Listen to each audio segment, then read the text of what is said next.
பிடித்ததை சாப்பிடுவதற்கு அவரவருக்கு உரிமை உண்டு என தேமுதிக தலைவர் விஜயகாந்த் தெரிவித்துள்ளார்.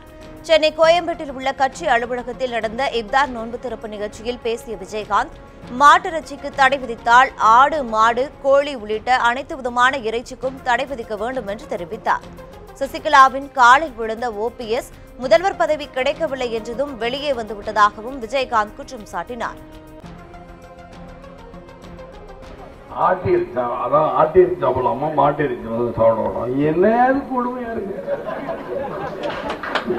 அவங்களுக்கு என்ன இது கொடுமை? கொடுமை என்ன? எதுனாலும் சாப்பிட முடியாது. அவங்களுக்கு பிடிச்சவங்க ஏதாவது இந்தியாவை தவிர உலக நாடுகள் எல்லா இடத்துலையும் அதான் சாப்பிட்றாங்க. நான் ஒரு சவுத் ஆப்பிரிக்காவில் ஒரு ஊருக்கு போயிருந்தேன். அப்போ ஒருத்தர் சொன்னால் ஒரு வாரம் மாட்டுக்கறி, ஒரு நாள் மாட்டுக்கறி, ஒரு நாள் இது சாப்பிட்றீங்க. ஒரு நாள் போருக்கு சாப்பிடுவாங்க.